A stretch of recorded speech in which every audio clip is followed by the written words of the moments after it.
Alors, qu'est-ce qui va pas? Nous en avons assez du je m'en foutisme ambiant quant à notre dégradation. Isolés de la doctrine prônant la productivité, on nous laisse mourir à petit feu. Pourtant, nous portons en nous le rêve de la social-démocratie, ce qui nous garde animés, stimulés et passionnés. L'éducation publique vers le développement d'apprentissage critique est le cœur d'une société civile en santé. L'oxygène se raréfie. Tant qu'il y a de la vie, il y a de l'espoir, mais il y a une chose qui est certaine, c'est que tu ne peux pas demander aux professeurs de passer leur temps à faire du bénévolat. Ça fait 40 ans qu'on fait du bénévolat, qu'on est sous-financé, qu'on n'a pas les moyens qu'il faudrait pour faire l'enseignement qu'on fait. À partir d'un certain moment donné, ça risque de craquer. Et là, la position des professeurs en grève actuellement, c'est de dire on est rendu au bout. Il nous manque 300 professeurs, pas pour que les étudiants aient tout le monde des professeurs. C'était uniquement pour atteindre la limite du réalisable dans cette université. Si on défend la nature fondamentale de l'UQAM, qui était l'accessibilité et la démocratisation de l'enseignement supérieur, quand on défend ça, on pense que la défense de 1970, lors de la création de l'UQAM, est encore pertinente en 2009. Et c'est pour ça qu'on est en grève maintenant. Et quel âge avez-vous? 40 ans cette année. 40 ans de sous-financement. Et on devait être maître chez nous.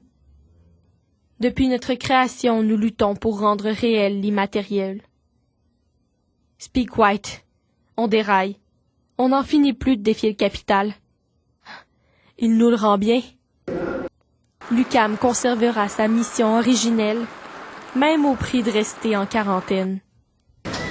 La solidarité dont vous faites preuve, solidarité entre professeurs, solidarité avec les étudiants et entre étudiants, une étonnante solidarité qui d'ailleurs fait l'admiration de ceux qui croient à votre cause. Eh bien, je crois que cette grève sera historique. Je crois qu'elle marquera un moment historique dans l'évolution et dans les rapports entre les universités du Québec et l'État du Québec. Et de ce point de vue-là, je pense que vous avez parfaitement raison, non seulement de l'avoir entreprise cette grève, mais de la continuer. Je vais prendre votre pouls. Il y a des choix politiques à faire dans le type d'investissement qu'on va faire socialement, puis je crois pas que ce soit quelque chose qui soit un problème purement ucamien. On le voit avec le dernier budget, les types de réinvestissements qui sont faits, on décide de faire des déficits pour pouvoir créer des liquidités pour certaines entreprises. On n'est pas capable de voir la place sociale que peut avoir l'éducation. Au-delà de la logique du capital humain, là, c'est vraiment pas dans une logique néolibérale que j'avance cette idée-là. Donc, c'est vraiment d'être capable de réinvestir dans notre avenir en tant que société instruite et à la fois critique de la société, ce que l'UQAM permet également. Donc, ce dynamisme-là de l'UQAM et le dénouement de la crise actuelle va passer de toute façon vers un réinvestissement massif de la part du gouvernement. Le rapport de force présentement est ni entre l'administration et les profs, ni entre l'administration et l'UQAM. Ni entre l'administration et le gouvernement et les profs. Je pense que c'est vraiment la population qui a élu un gouvernement. C'est elle qui va établir un ordre du jour socialement. Si l'éducation pour la population, c'est pas important, alors le gouvernement n'a aucun impératif d'agir à ce niveau-là. Je pense que l'enjeu, puis de comprendre que la lutte à l'UQAM, c'est pas une lutte uniquement pour l'UQAM, mais c'est pour une lutte pour l'avenir de l'éducation au Québec. Puis je pense que c'est ça qui fait en sorte que c'est pas l'UQAM. On dit l'UQAM, c'est nous, c'est un nous aussi aux Québécois, Québécoises, au sens que cette université-là a été fondée dans un contexte d'ébullition sociale au Québec.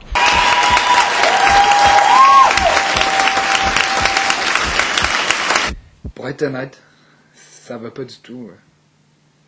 Vous pouvez pas continuer comme ça. Si vous continuez, vous allez frapper un mur. Il faut vous prendre en main. Avec l'état actuel du système,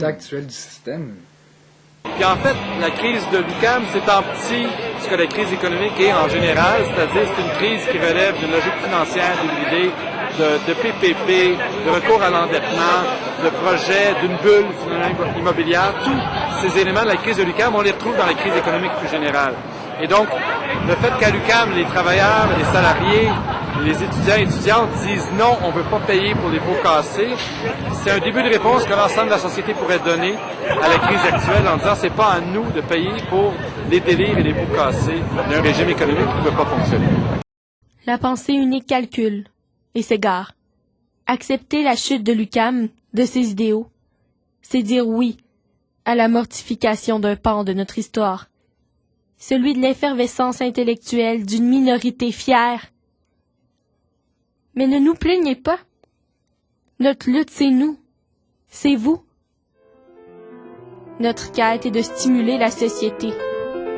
Cette société dont nous sommes l'essence.